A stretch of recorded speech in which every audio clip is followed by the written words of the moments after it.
but you may see a Okay, little cat jump across. Get down, you naughty fantastic. girl. We live now. Kerry, I will just make sure that we are live and we will kickstart.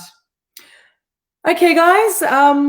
Arunima here from Ames Global. We are here with Kerry, and Kerry is our very special guest today. We've got Kerry Clark from MIT, who's the international market manager, and she's one of the three international market managers at Manukau Institute of Technology.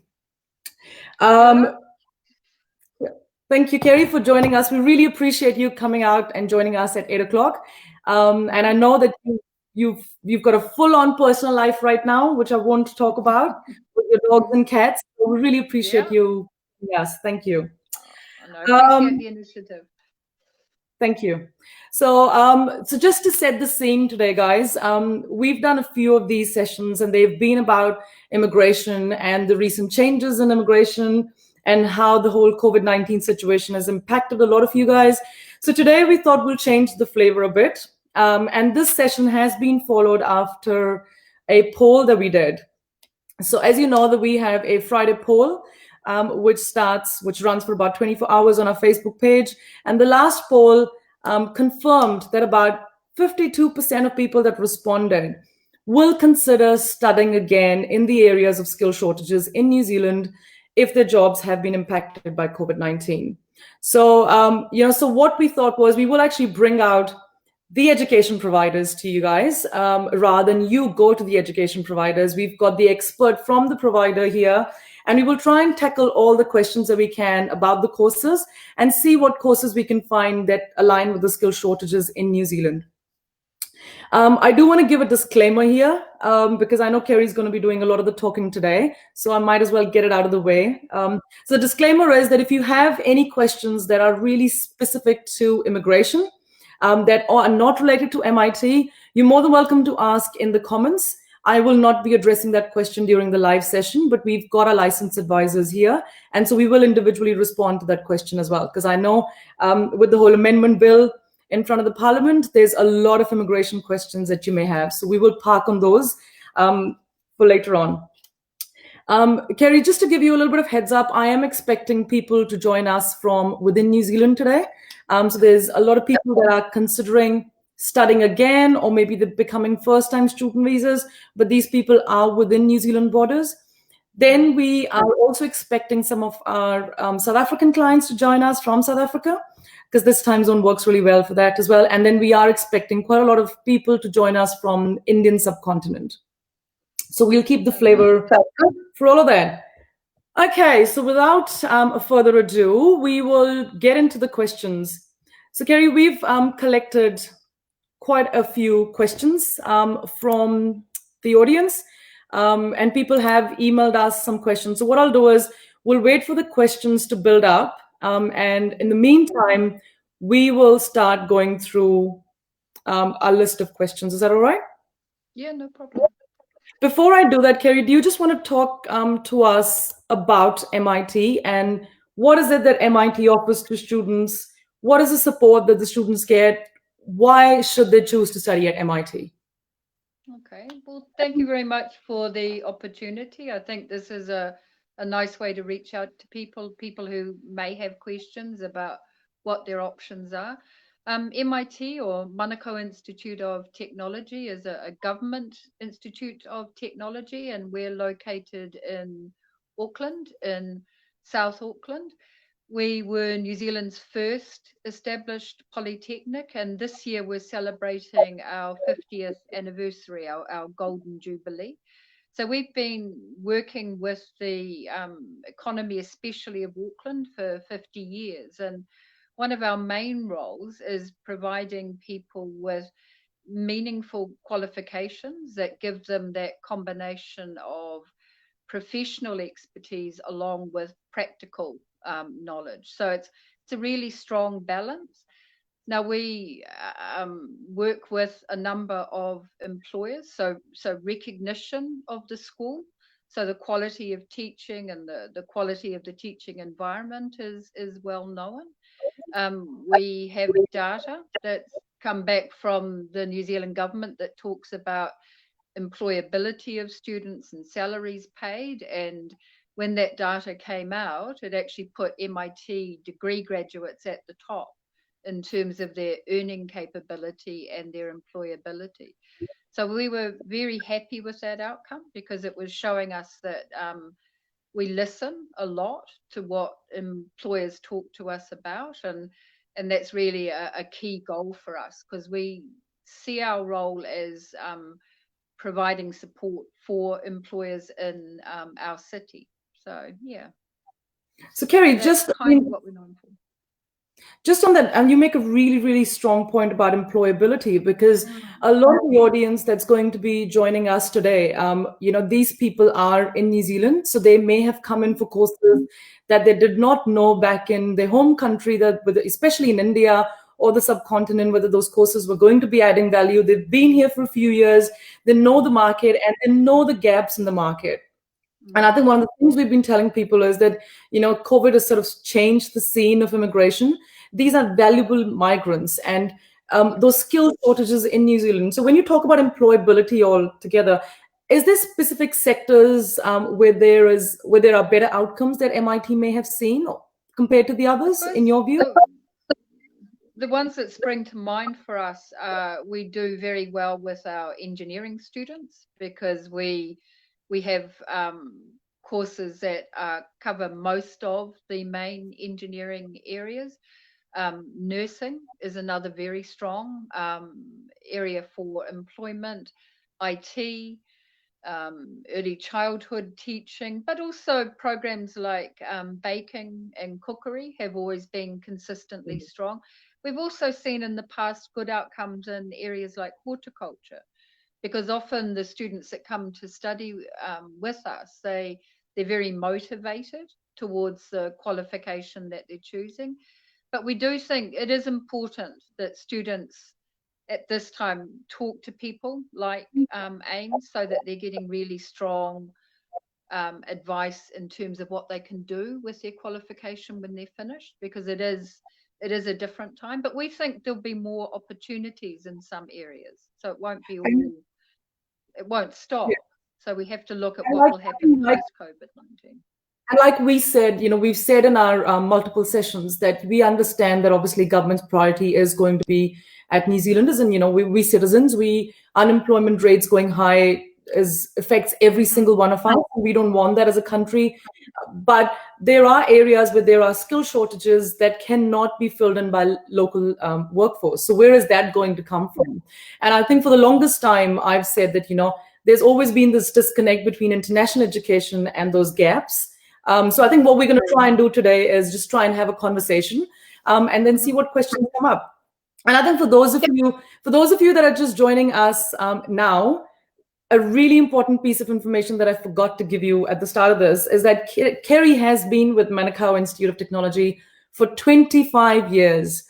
Out of that, I've known Kerry for about 15 of those years.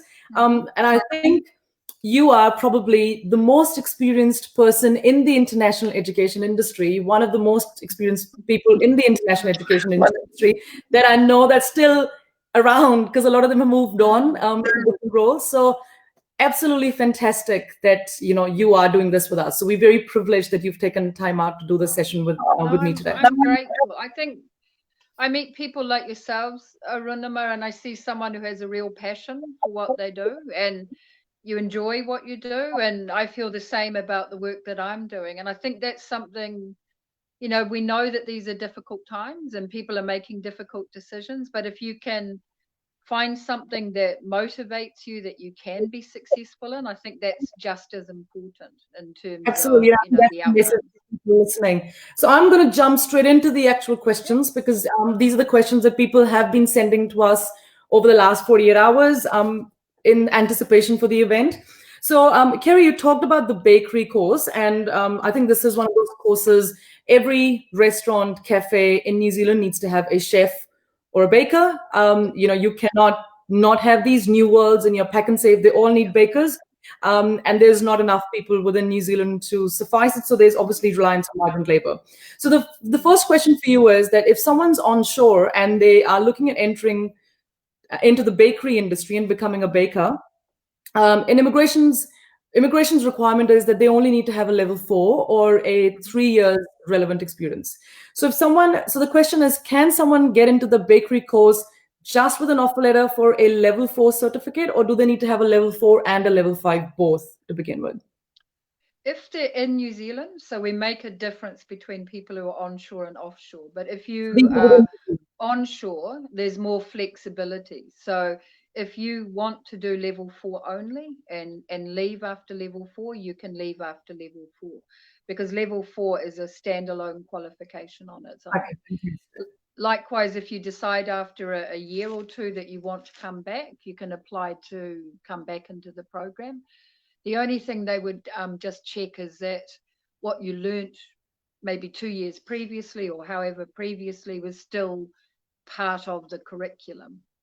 But there is a lot of flexibility. And I think most schools, to be honest, are going to be looking at more flexibility, because we know that this is a very different time now, and that Yeah. people need to know that programs can work with them rather than, just having too many rigid edges to them. Yeah, I've just been private messaged, and I think I forgot to give perspective on this session. I've been asked why we're doing this session with MIT. So for those of you that have joined us, because I know a lot of people are listening to it now, we are one of the oldest and authorized representatives of MIT, and we've had a very long ongoing relationship with MIT. And so we thought it would be great to bring MIT in front of you and have who better than Kerry Clark talk to you all. Kerry, is there anything else you want to add in there as to why we're doing this session?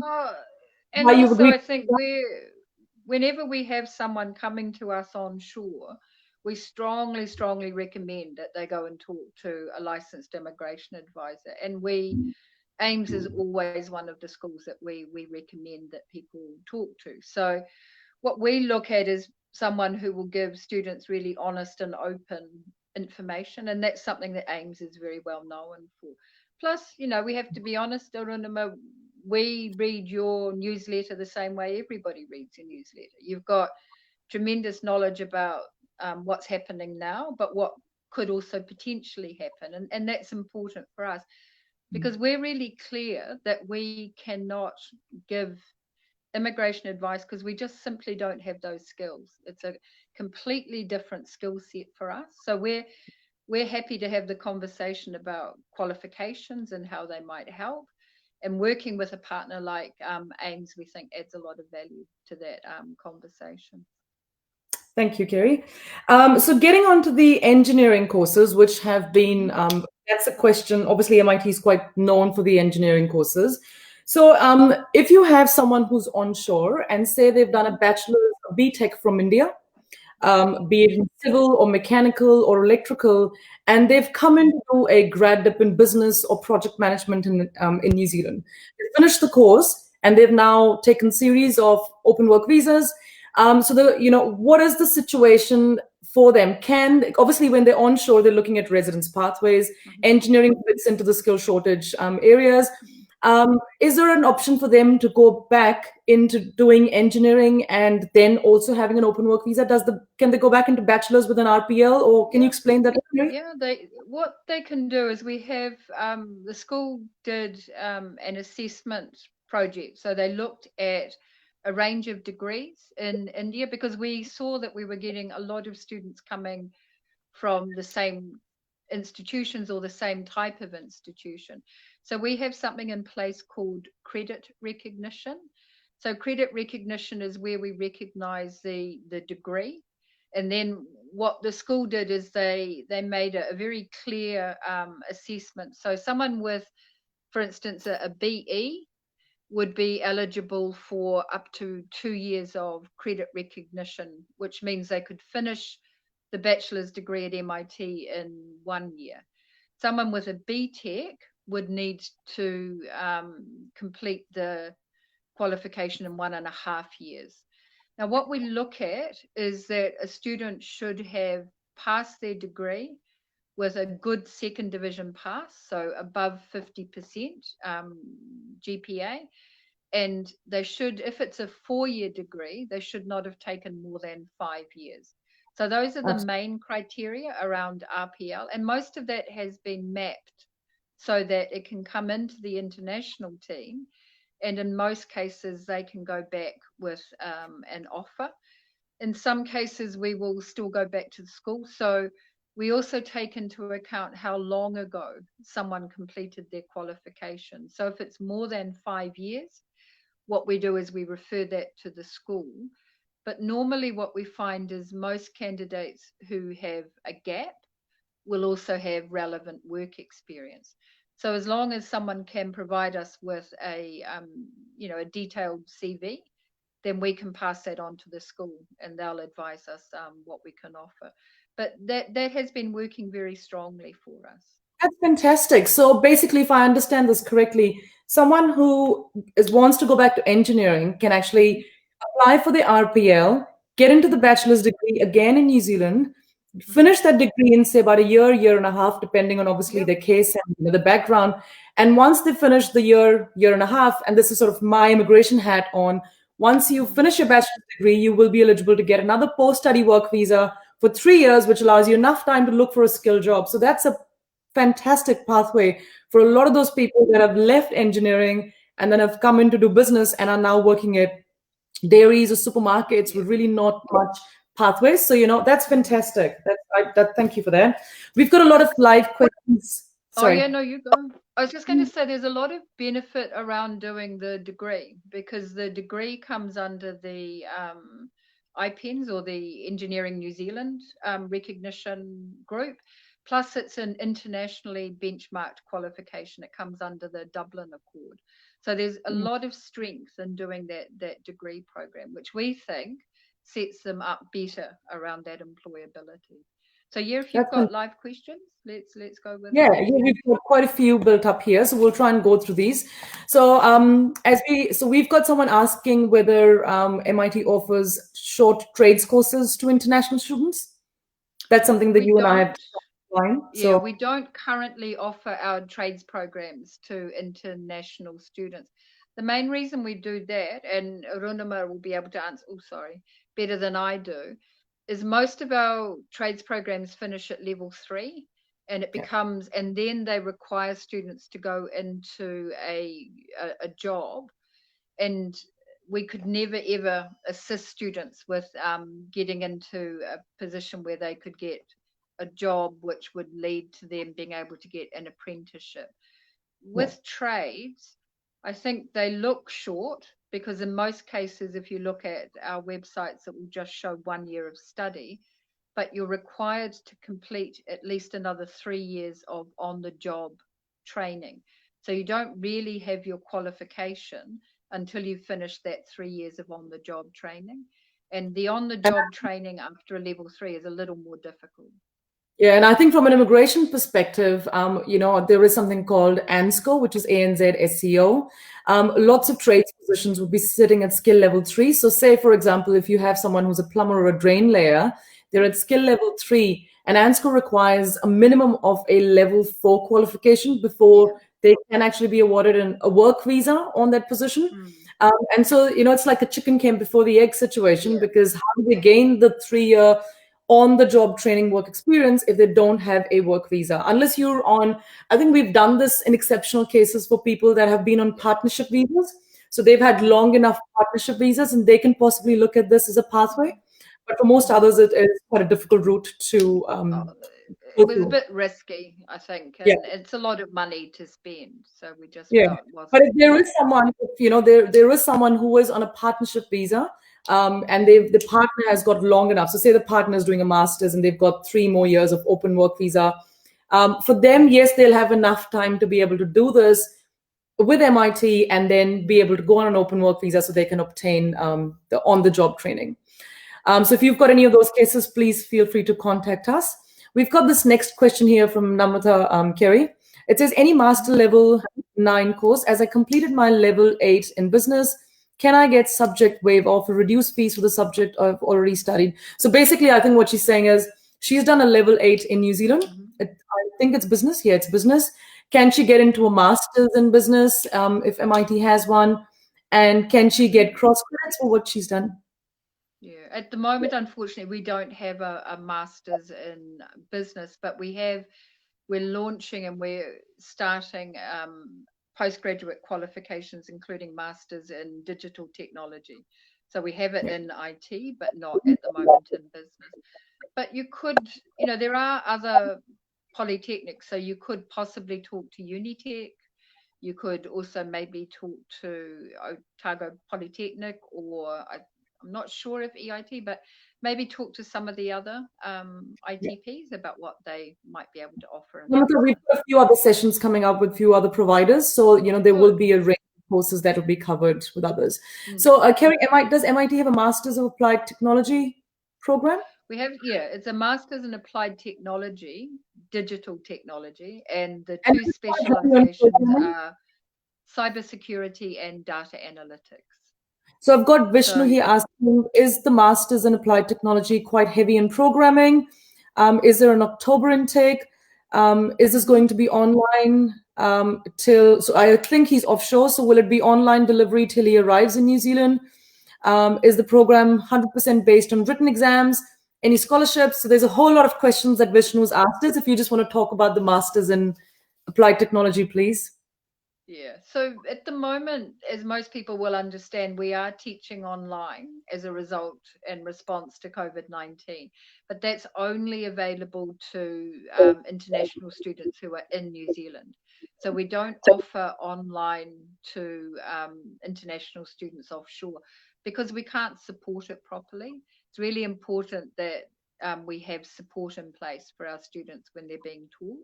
So we can do that onshore. And I was talking to Arunima, we've just been in touch with all of our students to ask them how they're finding the online experience. And the feedback so far has been overwhelmingly positive. So students have embraced actually the opportunity around online. Obviously, we're going to continue to monitor that, and that's something that we'll be measuring just to make sure that students are getting the experience that they expect to get. So with the way that we have the applied technology program set up, we have a postgraduate certificate, a postgraduate diploma, and a master's. So depending on a student's background, they can apply for any one of those qualifications. Normally, we believe most students will fit into the postgraduate diploma um, um, scenario. So students going into that would need to have completed a computing related degree and have, I think it is a B minus average in their final year. The school would also ask that students either can show that they have some knowledge around either cybersecurity or data analytics. If not that, what they would like to know is why students are choosing the program. You'll find a lot of times schools, and I don't think MIT is the only one, we're really interested in what motivates someone towards why they've chosen the program, because that helps us to understand whether they can be successful or not.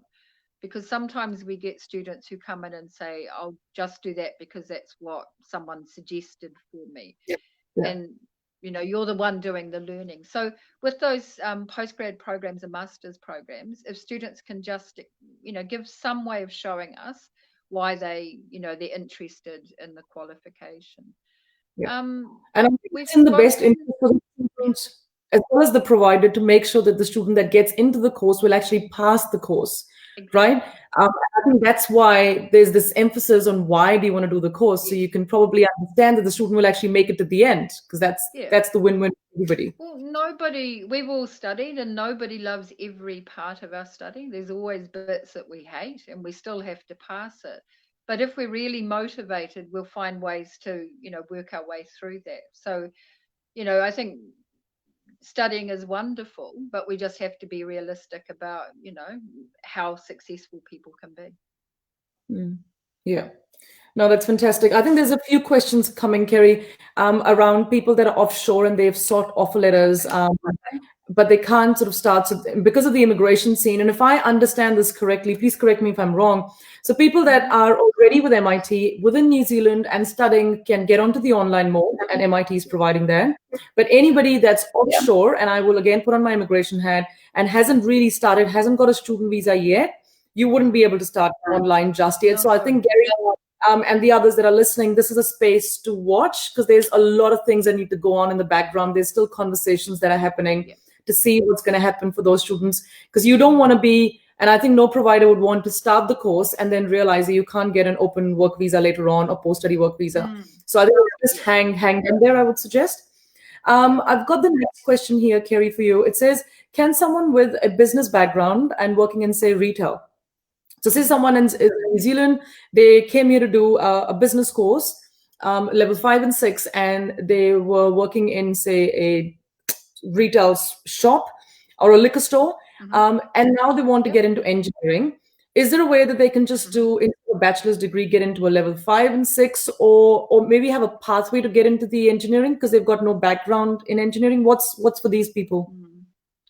I think what we have to look at to get into an engineering program, you need to have at least year 12 passes in maths and physics.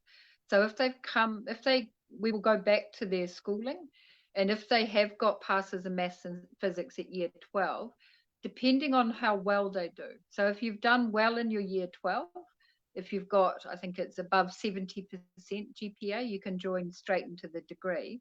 If you're below that, you might enter into the diploma, and then from the diploma complete, and then look at what your options are after the diploma. So we just need to look at your high school results. Yeah, cool. Okay, no, that's really good. That's quite helpful, because that is a question that we get asked quite often. So another one that is quite often, as you know, that from India, we've talked about someone who's got a BE or a BTech, but there's also a lot of people from India that do a diploma, say a diploma in mechanical engineering. So if that person, if they're looking at coming into New Zealand, so the student is, say, offshore, and they're wanting to come into New Zealand to be on the right, so we always suggest clients that are even offshore to be on the right foot from the very start. You don't want to do a course and then re-enroll later on. For those people to remain in engineering, what would be your advice? What can they pursue if they want to remain in mechanical engineering field? Sure. Well, they can also apply for credit recognition. So I should have mentioned before, sorry, but if they've done one of the state technical board diplomas, and again they've met the entry criteria around their grades, then they would be awarded 1 year of credit recognition, which would leave them with 2 years to finish the degree. So we're seeing a lot more diploma students actually looking at that as an option, because it matches, I think, what they would have been able to do if they stayed on and joined a degree in India. I think most students in India from a diploma would enter into the second year of the degree. So it gives them the same opportunity. But it comes back to the fact that the degree that they finish in New Zealand is a Dublin Accord degree. So engineers will know there's something called the Washington Accord, the Dublin Accord, and the Sydney Accord. What it means then is their qualification is recognised outside the country where they studied. So it has a lot of extra, I think, opportunity for students, as well as employability in New Zealand. But those diploma students, look at the degree. Yeah, exactly. And I think the fact that they can get an RPL or a cross credit is just great, because they can actually continue and put value into their career. Kerry, just for me to understand, is there a difference between RPL, which is recognized prior learning, and cross credits? Is there a difference between the two terminologies at all? There is. My understanding, and it's very basic, I have to be honest. I could probably do a bit more research, but RPL will also consider your professional experience. So RPL may not apply to someone, say, who is a fresh graduate, but RPL might be more appropriate to someone who graduated a few years ago and has been working. So what they do is they look at a person's academic knowledge, and then they marry that up with their practical or work knowledge, and then they look at where they would be best placed in terms of the qualification at MIT. Cross credits is purely an academic process.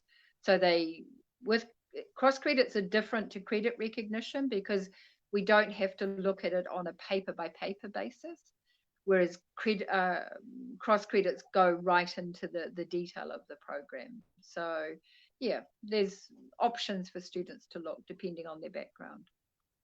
Okay. No, that's really good information just for us to know. And I think we were just talking about that, organically. I think there's been some predominant markets for international students like India and China, where people have just opted as, study as international students in the first instance. But now we were just discussing offline, you and I, that there's some emerging markets where the people are looking at really investing into their careers and their academic qualifications. And I think South Africa is one of those markets Yep. where you were talking about maritime Yep. courses and those, so can you just talk to us about that? The maritime course sounds really interesting. I'm not actually aware about the course. Okay. Can you talk Well, to us a little bit about? MIT is the only provider of the advanced maritime engineering certificate. So people who have a maritime background will know that if you have been working in one of the say the shipping industry, you might be working on a cargo ship, or you might be working in some of the other big shipping organizations. If you want to, most of those are international, so they might be owned by international companies. So people need international certification. So MIT is in a position to be able to provide courses that lead to that international certification. So the basic one would be it used to be called the ME3 program, and it goes all the way through to a qualification called Mates and Masters. But what it's doing is it's allowing people from that industry to get an international qualification so that they can move up within the shipping environment. So MIT does a lot of training in that area.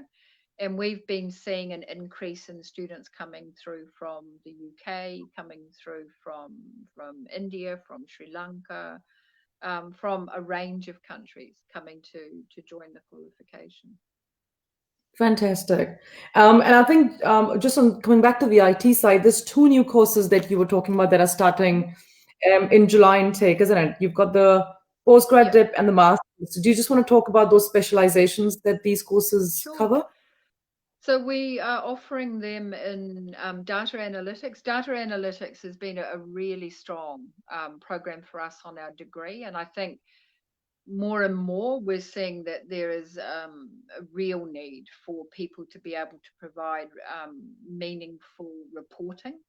And quite often companies will come in with systems that are brought together that aren't necessarily built to work seamlessly. So our data analytics people are the people that are making sense of all the information that we collect, because we have lots of point of contact information that comes in through the different systems, but we need people that can put that in a format so that it can be used to help grow the other parts of the business. So data analytics is one, and the other one is cybersecurity. And I think if anything, cybersecurity has always been top of mind for a long time as we become more reliant on digital methods. And I think COVID, if anything, has really highlighted how important having those strong digital frameworks are. So I think the two areas will be strong. And again, as I say, the school just asks that someone has completed a computing qualification. They will also look at students who come with a electrical engineering background, because we know that there is programming content in an electrical engineering degree. So if they want to move towards cybersecurity or data analytics, that those options are there for them as well. Okay, no, that's good. We haven't talked about this, one of the most important courses that we spoke about earlier, which is nursing. So as we know, and as we've seen through the whole COVID situation, there was a shortage of nurses across New Zealand. And I think through all of this, we've seen that there's a huge shortage in New Zealand across the healthcare sector. So I think my question's twofold. One, any healthcare courses apart from nursing with Manukau Institute? Or, and the second one is, can you please talk about the bachelor's of nursing for people that are within New Zealand, and they may have done a bachelor's of nursing from their home country, maybe working as a registered nurse. Can they get in? Is there a competency assessment program? Can you just talk through those bits for us, please? Sure. I mean, nursing is one of our strongest program areas. And MIT, if we're known for engineering, we have a very strong reputation around nursing. And I think nursing in New Zealand generally is a really important qualification because it's a very, very transportable qualification. So we weren't able to offer nursing to international students for a long time because we have such significant demand domestically. But the school started opening up last year. Last year, we ran a very successful CAP program and we were able to work quite closely with the Manukau District Health Board. This year, the school have come back and they've given us 2 dates for the competency assessment program, and those will be offered in August and October. Now, obviously, we think they will probably be populated by people who are onshore because we're not sure when the travel restrictions will lift. So there's a range of criteria that most students that apply for those programs know what the criteria are because they're often the same as what you would need to do to apply to the Nursing Council. The other criteria we set is that you need the IELTS, which is an IELTS, and you need to have achieved your IELTS in one sitting only. So we don't allow club. You can't combine them. Oh, okay. That's quite an important Now, one. the other thing is we don't accept applications from students on their own. Applicants for those programs must come through an agent that works with MIT because they're complex. And if we work with an agent, we see that the application process is much more streamlined. So we don't take individual applications for that program. For nursing, we have a 3-year Bachelor of Nursing. That's a standard qualification in New Zealand. Now, one of the school will consider students for RPL, but what happens is everybody has to do a competency test. So what's come back is that at the very maximum, you might get 3 credits towards the degree program.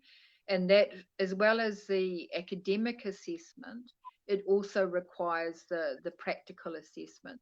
So what we're doing is you would need to get your offer in place first, and then you can apply for RPL once the program has started. So that's the system that we're using for RPL around that program. Okay, fantastic. So there is a possibility for those registered nurses that are in New Zealand, they've maybe practiced overseas, to actually get back into the Bachelor's of Nursing. If they haven't been able to get through the registration process or the CAP course directly, they can apply to study the Bachelor's of Nursing and apply for the RPL process for a reduction in that duration of the course and get some credits based on. The reduction is small, but I think that's a big step forward. And because Rinama will know, nursing degrees are typically difficult to find, particularly in Auckland. There's very few providers that are offering. And it's not that we don't see the value of international students, because another thing that COVID-19 has shown us is how important it is to have that community knowledge. And that's something that's very, very important to MIT. We see our community around us as really pivotal to what we're doing in terms of our role in education. And we recognize our community as both maybe established communities and new communities, because MIT is very much in an area where we have seen a lot of growth with new communities. So we place a lot of value on the skill set that international students bring to the different qualifications. So I see we're at 8:39. I had promised Kerry that we would finish by 8:40. It seems like we've got one more question, because we've got a flurry of questions coming in.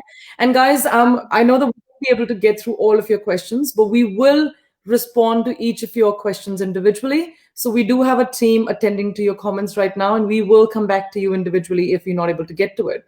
The last one, Kerry, that I want to talk about, I don't want to keep you up too late, is the ECE course, which is your early childhood course. And I've got a question asked here that if someone is, say, for example, done a totally different background, so they've got an MBA, and they've been working in a different sector in, say, HR and marketing, and now they're looking at switching into a bachelor's of early childhood, and there could be lots of genuine reasons why they want to do that. They maybe just want to change a career, and they've really religiously researched about ECE sector. What is your advice for those people? Would you consider as an institute for them to get into the ECE course, into the bachelor's? They've asked about the IELTS. How can we get the certified assessed? Okay, so they've asked about a whole lot of things. So if you just want to talk about the entry requirements for the ECE bachelor's, please. Because teachers are, for those of you, teachers are on the regional skill shortage list across New Zealand. So there's a huge demand for primary, secondary, and ECE teachers. Yeah. I think the main area that we're offering at the moment is the early childhood section. So normally with our degree programs, it's the same criteria that someone should have cleared year 12 with a 70% GPA, or we will consider people who have maybe qualified in a different area who are genuinely looking at early childhood, because we all know when we finish school, sometimes we choose a course because that's what our friends did or mum and dad told us it would be a good idea, but it's not our passion. Our passion might be early childhood teaching. So I think some people are looking at, well, is this an opportunity for me to do something I really want to do and something I can be really successful in? Schools, as I said, always come back to motivation. So if someone is genuine about why they're choosing the program, because we will always talk to students about the reality. The reality of early childhood education is it's a demanding area. So as long as you're aware of that and it's something you want to do, yes, you can apply for the qualification. It's not an area where we've seen them give RPL or credit. So normally if someone's looking at early childhood, they're probably looking at the full 3-year degree. So again, if that's something they're prepared to do, then they can apply. The IELTS requirement is high because something we talked about, Arunima, is our qualification is centre-based, which means that we need students to have the 7.0 in all bands at the start, because during their degree, they will spend quite a large amount of their time in a centre with supervision. So it's how a lot of our degrees are set up. It's the same with nursing. Your first year might be more on campus, but towards, as you go on in the degree, you're less on campus and you're more in that practical environment. So we need those IELTS in place at the beginning. Fantastic. And I think just on that intention part of it, and I think that's where we play quite a crucial role for our clients, because I think even from an immigrations perspective, the intention of why they want to do the course, how they are prepared for the course is quite important, what research they've done. And I think that's where we really holistically try and represent our client's application, not just for the immigration purpose, for the visa purpose, but also for the education providers. Sometimes the students wouldn't know what course is right for them. And it's going to be a failure, I think, for all parties involved if the student gets into the course and we only set up the student to fail. So I think that's where we will do quite aggressive counseling for our clients to make sure that they understand what they're getting into. So I think that's been hopefully not too much of a bombardment for you, Kerry. That's been quite a few questions. Hopefully you've enjoyed that. I did. I always enjoy this part because I just think education is such an opportunity, and I know it's a big investment and I know it's a difficult time, but I just think that education gives us so much opportunity if we are in a position to be able to take it up. So I wish everybody well, and I hope that they and their families and wherever they are all safe. Thank you very much. And I think with that, I'm going to try and close this session. We do have Unitech joining us tomorrow, guys. And then we've got University of Waikato joining us on Monday. And then we've got EIT coming on the 19th. So we've got a series of these sessions. And I think every institute offers uniqueness. So I would strongly suggest that you come along, ask your questions, and possibly consider a career in New Zealand that's going to be in line with the skill shortages. So thank you very, very much, Kerry, on behalf of all of us for talking to us. And it was, as always, lovely seeing you. Oh, no, it was lovely. It was a real pleasure. So thank you very much.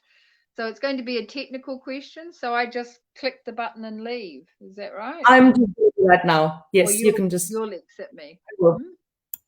Okay. Yeah, I run